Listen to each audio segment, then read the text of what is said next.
예전에 학교 다닐 때 윤리 시간에 배운 수업 내용이 기억이 나는데 고대 철학에 대한 얘기를 하면서 이거 시험 나니까 꼭 외워라 그러면서 스토아학파가 있는데 이 사람들은 금욕과 절제를 강조했고 에피쿠로스 학파가 있는데 이 사람들은 쾌락을 주장했어. 이거 시험 나니까 꼭 외워라 이렇게 했던 기억이 납니다.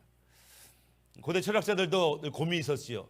인간이 뭐냐, 인간은 어떻게 살아야 되는 거냐, 인간의 행복은 어디서 오냐, 이런 많은 고민들을 가지고 나름대로 대답을 제시했습니다. 그중에 스토아학파는 어떻게 생각하냐면 인간을 보니까 말하고 행동하고 생각하는 모든 것이 악해, 인간은 악하구나를 스토아학파 사람들은 생각했어요.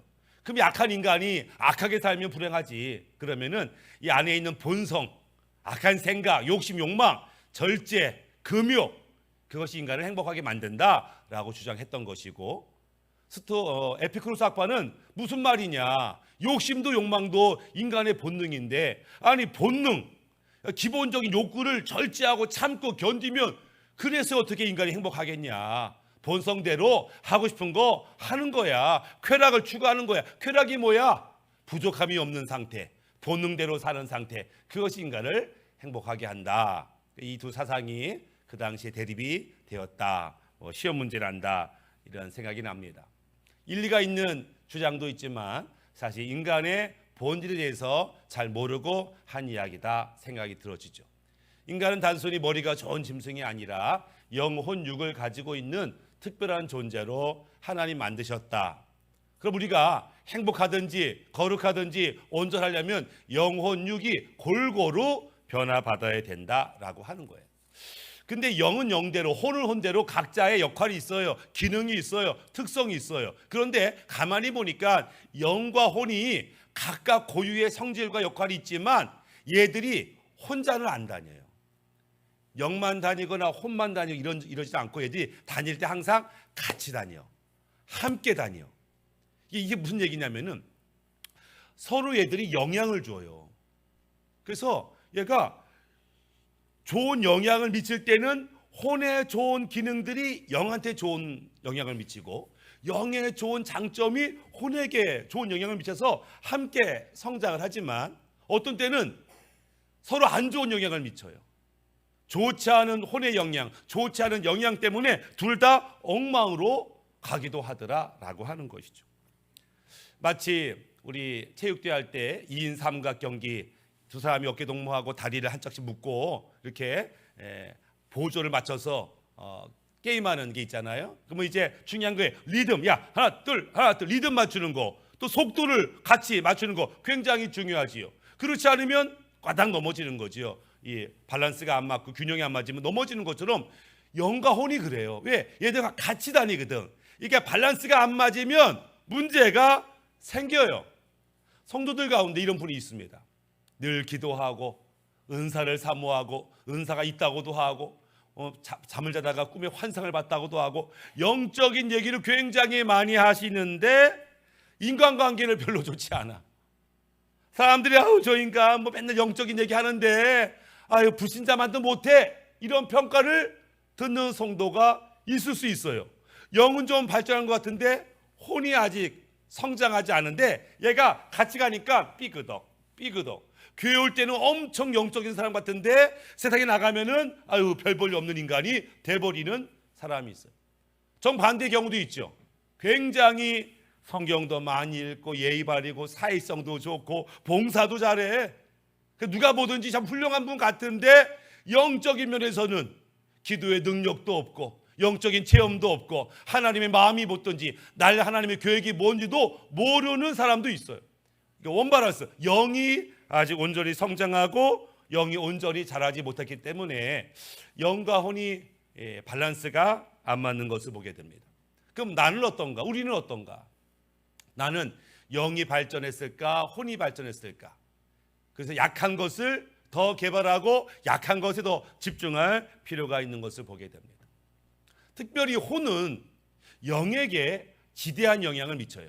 원래 원리상으로는 영이 잘 되면 영의 축복이 혼으로 내려와요.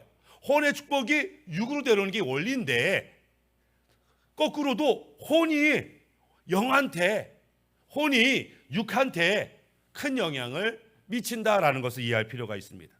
다니엘서 9장 2절에 곧 그 통치 원년에 나 다니엘이 책을 통해 여호와께서 말씀으로 선지자 예레미야에게 알려주신 그 연수를 깨달았나니 곧 예루살렘의 황폐함이 70년 만에 그치리라 하신 것이니라. 내가 금식하며 베옷을 입고 죄를 덮어쓰고 주 여호와께 기도하며 간구하기를 결심하고. 이게 뭐냐면은 어느 날 다니엘이 이렇게 서고에서 책을 읽다가 이건 뭔 책이야 하고 책을 하나 찾았어요. 그 책은 예레미야 선지자가 쓴 책이에요. 거기 읽다 보니까 어떤 내용이 기록되어 있냐면 하나님이 이스라엘 백성한테 재앙과 심판을 내리는데 70년이 지나면 포로들은 돌아오고 하나님의 은혜가 시작될 거라고 하는 구절을 읽게 된 거예요. 그 전에 알지 못했던, 왜 다니엘은 초기 1차 포로 때 끌려왔으니까 이스라엘에서 있었던 일 잘 몰랐거든요. 근데 책을 통해서 와, 하나님이 이 재앙을 70년 만에 마치겠다고 하시네? 와, 거의 70년이 다가왔는데 우리가 하나님의 이 자비 회복을 기다릴 필요가 있겠구나. 그래서 회개를 시작하고 금식을 시작하고 백성들을 다독이는 일을 시작했다라는 거예요. 뭐 때문에? 갑자기 하나님의 뜻을 깨달은 거예요. 진리를 이해한 거예요. 아, 그렇구나. 그 깨달음, 그 지식과 정보가 전혀 새로운 영적인 삶을 살게 하는 계기가 되기도 하더라라고 하는 거예요.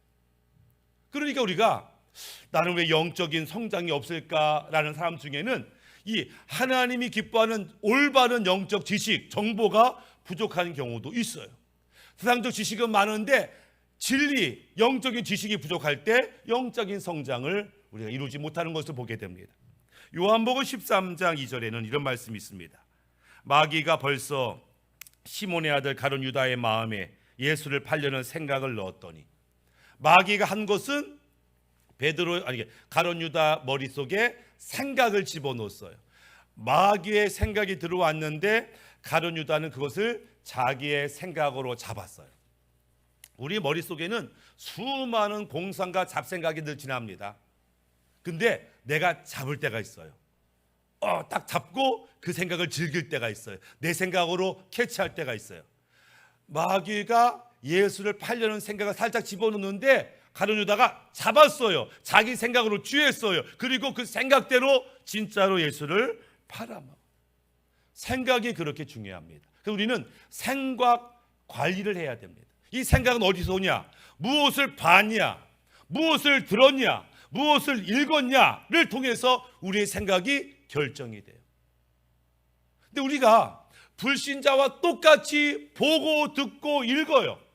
불신자처럼 똑같이 유튜브, 똑같이 뉴스, 똑같이 세상 소식만 들으면 당연히 우리의 생각은 불신자의 생각과 똑같을 수밖에 없고, 그러니까 하나님의 지혜로, 하나님의 지식으로, 하나님의 영의 말씀으로 내 머리를 채우지 아니하면 우리는 어쩔 수 없이 불신자와 똑같은 행동을 하게 되더라라고 하는 거예요.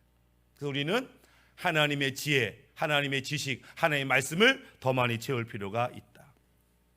이건 영혼, 이 지정의 중에 지식에 해당되는 거죠.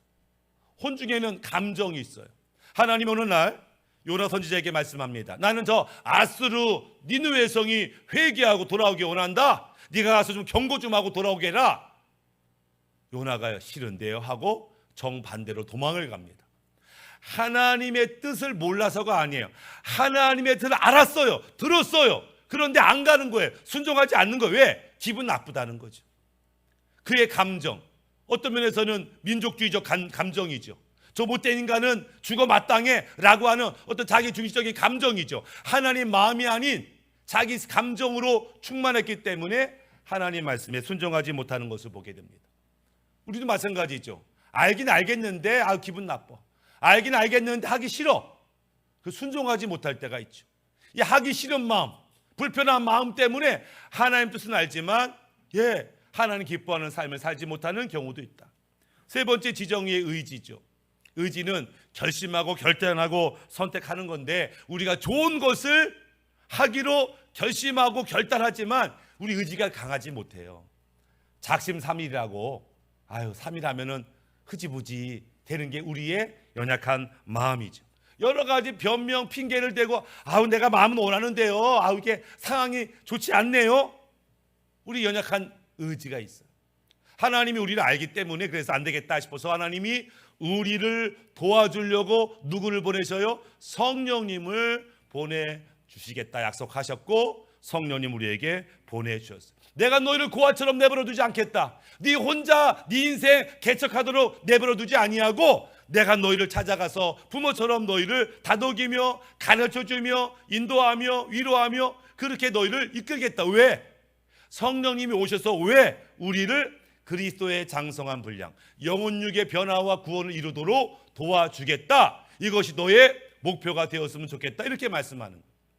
우리 올림픽이 한참 진행 중인데 올림픽 선수들이, 대표 선수들이 금메달을 목표로 열심히 합니다. 어떤 때는 그거 하다가 다쳐요. 그거 하다가 쓰러져요. 어떤 사람은 떨어져서 눈물을 흘려요. 아니 금메달 땄다고 엉엉 우는 사람도 있어요. 왜? 그게 일생일대의 목표였는데 그것을 이루었거나 실패했거나 간절함이 있는 거죠. 우리 안에 내가 그리스도의 장성한 분량, 영혼육의 변화와 구원을 목표로 삼고 그렇게 애쓴다면 우리가 보다 빨리 보다 쉽게 그것을 이루지 않을까 이런 생각을 해보게 되는데, 그러면 성령님이 오셔서 우리와 변화의 구원을 위해서 도와주시겠다 이렇게 말씀하는 거죠. 요한복음 16장 7절에 그러나 내가 너희의 실상을 말하노니 내가 떠나가는 것이 너희에게 유익이라. 예수님 하신 말씀이에요. 제자들이 예수님 죽으시면 안 돼요. 예수님 떠나가면 안 돼요. 이렇게 말할 때 예수님이 뭐라 그래? 야, 진짜로 말하면 내가 너희를 떠나가는 게 너희한테는 잘된 일이야. 그게 말이 안 돼요. 어떻게 잘된 일이에요? 예수님 육체를 입으셔서 시간과 공간의 제약을 받으셨지만 성령님은 영이시기 때문에 시간과 공간에 제약을 받지 않아요. 예수님이 2000년 전 이스라엘 땅 거기만 머무셨지만 성령님은 동시에 어디든지 머무실 수 있었기 때문에 언제나 성령님을 구할 수 있고 언제나 어디서나 그분의 도움 받을 수 있기 때문에 너희한테는 훨씬 유익이야. 이렇게 예수님이 설명하는 모습을 보게 됩니다. 그러면 성령님이 어떻게 우리에게 유익한가? 첫 번째, 성령님이 우리 안에 오실 때 어떻게 오셨냐면 불로 임하셨어요. 오순절 성령이 마가다라 앞방에 올 때에 사람들이 뭘 느꼈냐면은 마치 불이 혀처럼 막 임하는 것을 막 보는 거예요. 불처럼 임한, 가끔 성령의 불이 임했다 이런 표현도 쓰는 이유가 뭐냐면 불같이 성령님이 임하시거든요. 불의 특징은 뭐냐면 태우는 겁니다.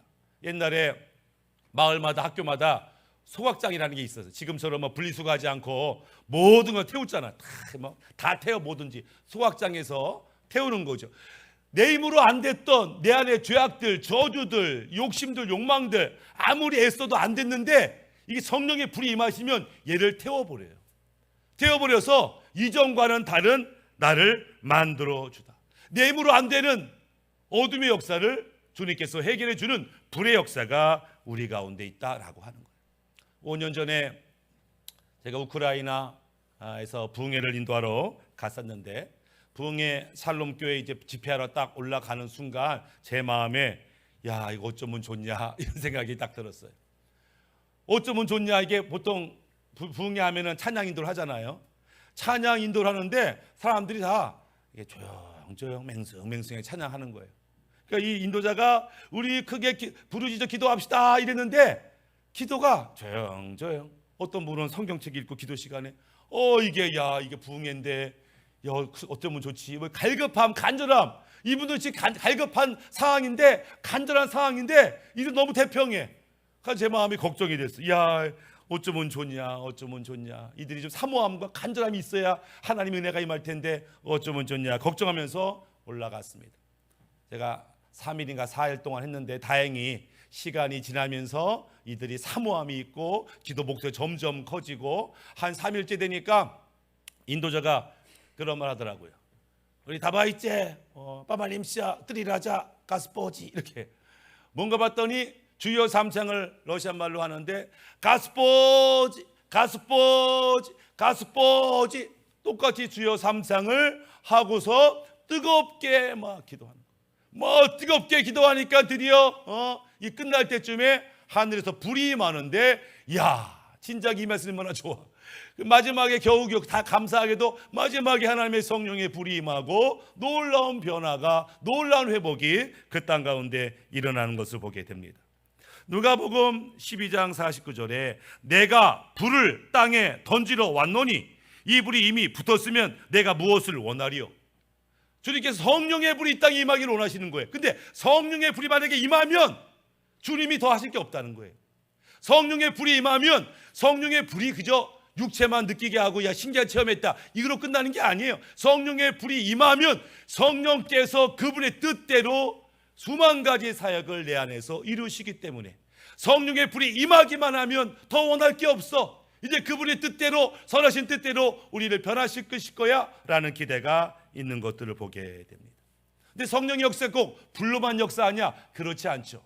우리가 복음성가처럼 따스한 성령님, 불은 아니지만 따스하게 임하는, 어머니처럼 임하는 성령의 역사가 있어요. 그래서 우리의 심령을 바꾸는 성령의 역사가 있죠.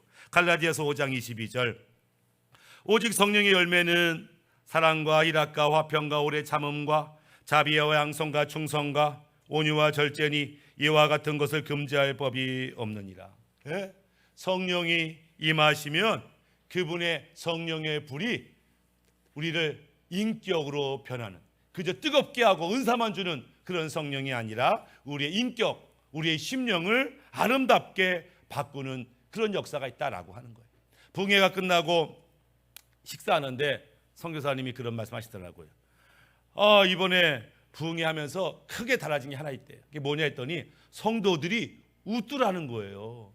자기가 지금까지 목회하면서 이렇게 성도들이 크게 웃는 것을 본 적이 없다는 거예요. 그 성도 대다수들이 대부분이 마약 중독자, 알코올 중독자, 집에서 쫓겨난 사람들, 문제 많은 사람들, 그런 사람들이 많거든요. 그러니까 상황적으로, 환경적으로 웃을 일이 별로 없어요.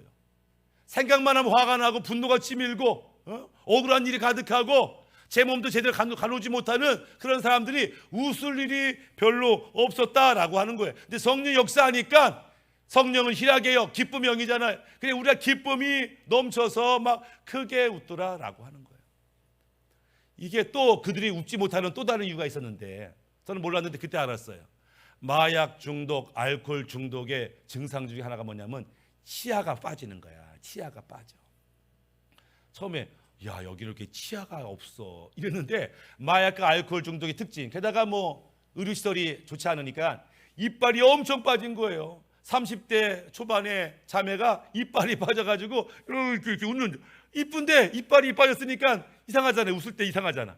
게다가 거기에 목사님 막 된 분이 있어요. 이분도 과거에 마약을 많이 하고 알코올 많이 하다가 나중에 은혜 받고 회개하고 목사가 됐는데 이분도 이빨이 없어, 목사님이. 그러니까 이빨 때문에 이렇게 크게 못 웃는데 은혜 받으니까 뭐 이빨이 있든 없든 막 기뻐하며 웃는 모습. 그래서 야 나는 우리 교회 성도들이 이렇게 크게 웃는 것을 본 적이 없다. 그러니까 주님의 마음, 주님의 기쁨이 임하면 우리의 감정마저도 바뀌게 되는 것을 보게 됩니다.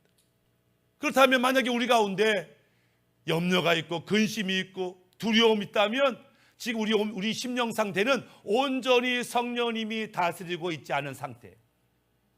예, 우리는 그분의 영이 우리를 충만히 채우면 채울수록 우리 안에 기쁨과 감사와 웃음이 넘치는 게 당연하다라고 하는 거예요. 지금도 어떤 장면이 떠오르는데 영화예요. 영화인데 어떤 사람이 옛날 시골집 잠을 자고 있어. 그래서 누가 라라라라 하고 막 지나가는 거야. 골목길에서 깼어. 시끄러워가지고 뭐 하는 거야 하고 살인문을 열고 봤더니 어떤 남자가 뛰어가면서 뭐라 그래? 대한독립 만세를 외치고 뛰어가는 거야. 깜짝 놀랐어요.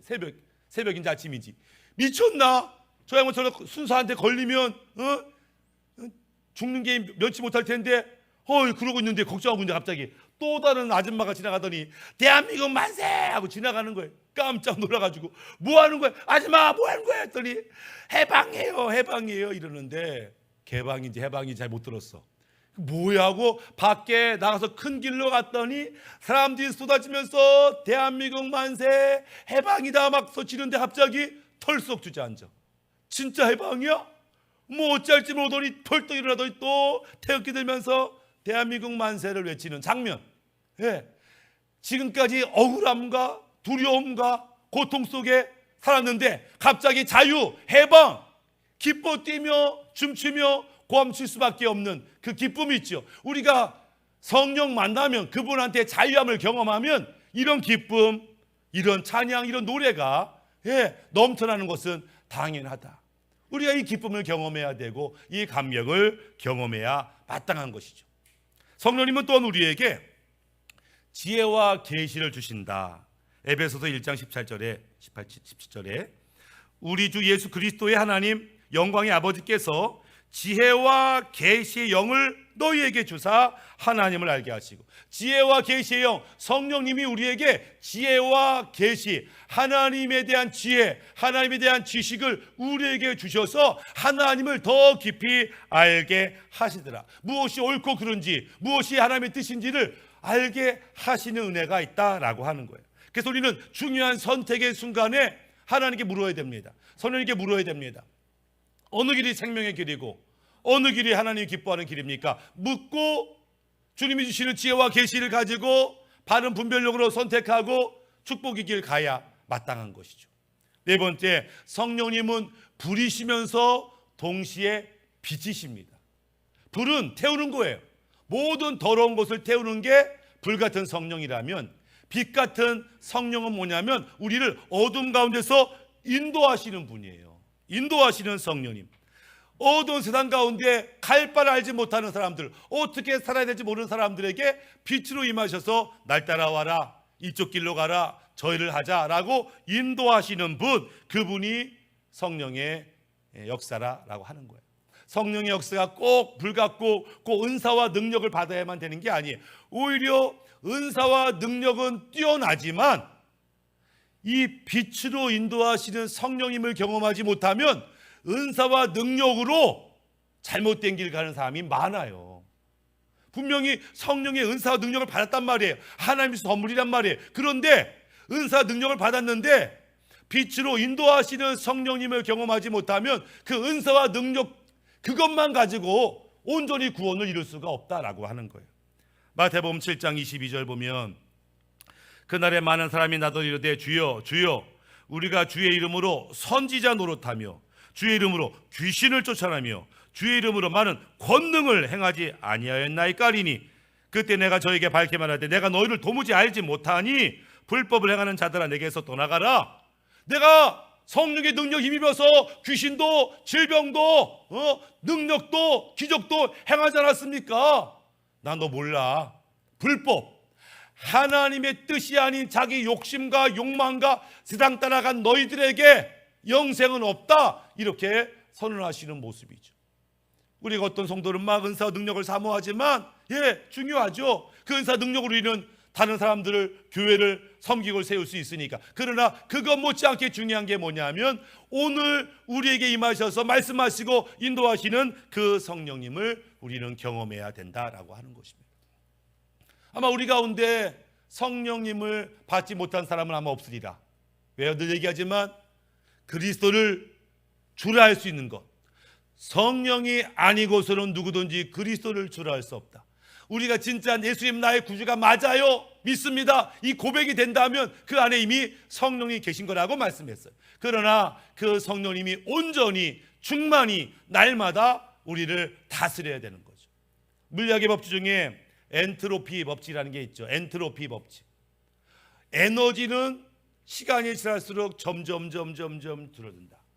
좋은 질서도 시간이 지나지면 점점 엉망이 된다. 그러니까 점점 세상은 안 좋아진다라는 법칙이 엔트로피 법칙이에요. 이건 우리 가정도 마찬가지예요. 아침에 청소했는데 저녁 되면 난장판이 되는 거잖아요. 이게 우리 주변의 상황이, 내 마음의 상태가 항상 좋은 상태로 유지가 되지 아니하고 주변의 영향들, 마귀의 영향들, 악한 세상의 영향들, 이런 것들이 점점 안 좋게 만들기 때문에 우리는 날마다 성령 충만, 날마다 은혜를 구하지 않으면 안 된다라고 하는 거예요.